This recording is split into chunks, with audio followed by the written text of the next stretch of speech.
let me begin the way Torsten ended and give my thanks to this foundation. It's been a real education for me meeting the people who started the foundation, who run it, and especially learning something about Helen Keller. Like Torsten, I don't think I was very well educated about Helen Keller. I knew about her, I knew about Anne Sullivan, I knew about the water running over her hand, all of that. But of course, this is what the normal person probably carries in their mind, plus the feeling of an indomitable soul. What has struck me most forcibly in Helen Keller's life is her verve, her energy, determination, and serenity, good cheer. And this is, I think, something that is quite common in blind people, and I have no idea why. It must have something to do with the way the brain is wired, but I've seen it a number of times. Perhaps the most striking example in my life was during my college years at McGill in Montreal, where my closest friend was a blind person, a man who had been blind since about the age of 3. And he shared a lot of these characteristics that Helen Keller exemplifies. We both were majoring in mathematics and physics. He was a close neighbor of mine. I didn't know him until we started going to college together, making the long, dreary commute by streetcar from this suburb of Montreal down to McGill. 3/4 of an hour, I think it took each way. And once I did know of him, and once I got in touch with him, and we started going down together. And it would be silly to think that I was in any way acting as his guide. In fact, more often than not, we'd get into a vigorous conversation, and he'd have to remind me that this was our stop, we'd better get off. And it was sort of typical of him. There was never any mention until I got to know him after years of his blindness. He simply didn't encourage that, and one had the sense not to get him to talk particularly about it. But you could easily be with him for many hours without having any feeling at all of that blindness. He would use terms like "I see" and I saw him yesterday, that sort of thing, which comes up actually in Helen Keller's life too, the same sort of thing. We had many common interests. We were both interested in electronics. He was already, I think, a radio amateur, and we still communicate, as a matter of fact. He lives in Bristol, Quebec. I live in Boston.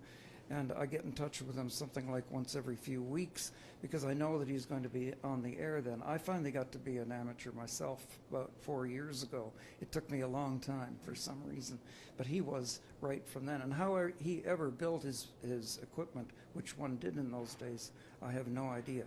But he soldered things. He managed to somehow read circuits. He could do anything. He did have trouble with a course at McGill, a course in spherical trigonometry, because the teacher didn't bother explaining the diagrams that he put on the board, and they were all three-dimensional and quite complicated. And I realized that he was having trouble, so one day, the weekend before the final examination, I went over to his house, and we covered the course in about 2 hours, and he just soaked it up like a sponge, and certainly got an A without any difficulty at all. It was this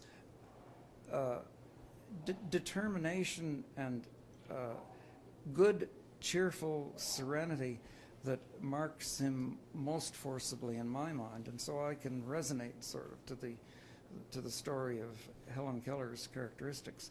One nice thing about my association with Jim was that he could go to any concert in Boston free at any time. And I could go as his guide. Of course, that was a laugh, thinking that I was guiding him to do anything. He had the sort of determination that he would do anything, and he never used a white cane or a dog or anything like that. So we used to call our course at McGill Honors Concerts, Mathematics and Physics, because we went to just about every concert in town, including something called the Ladies' Morning Musical, which was for women only except for an occasional critic and perhaps an occasional blind person and his guide. And it was on Thursday afternoon. It was a real, one of the most memorable things of my college existence. Well, I don't know why it is that one tends to find these characteristics in blind people. My sample, of course, is small, but I've known other blind people who had the same sort of wonderful, zestful spirit. As far as I'm concerned, I went on after honoring in maths and physics to medical school. Like Torsten, I became interested in clinical stuff for a while. I did 3 years of neurology, which is a science that consists of 100 diseases, none of them curable, or at least only one curable, and that is in the case where the nurse gives the injection. So it wasn't an altogether satisfying field from the point of view of therapy, but it did get one interested in the brain. And that is what led me, I guess, into neurophysiology. I was lucky enough not only to have a great colleague, but during my training, 3 great teachers, one of whom Torsten's already mentioned, Stephen Kufler. The other 2, Mike Fortes and Herbert Jasper, were also marvelous, determined, very crystal clear, no-nonsense people, and I certainly owe a great deal to them. Obviously, both of us owe a great deal to such edifices as the Eye Institute, and in my case, not only the Army, where I got my start in research, but later the Air Force, and later than that, the Navy. So I'm almost a product of the Department of Defense, not just the Department of Health. So one great strength in this country, obviously, is the versatility of the support, the fact that one doesn't rely 100% on the NIH, 100% on the Hughes Foundation, or the many other foundations, but all sorts of sources.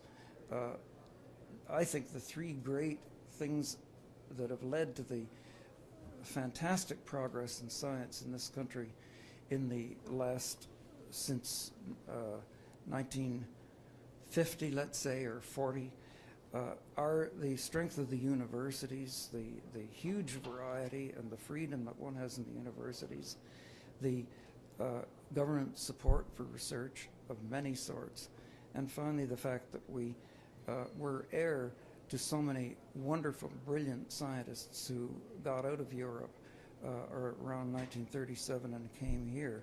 Those 3 things are, you can think of many others, but those are 3 things that have made this country great in science. And I think above all is the freedom of universities is something that we have to give a lot of thanks for. Well, again, my great thanks to this foundation, as Torsten said, particularly the Board of Selectmen, who one would say that they've made a horrible mistake in choosing two such guys as Torsten and myself, but I don't want to disable their judgment, so I think out of deference, thank you, and for a delightful occasion.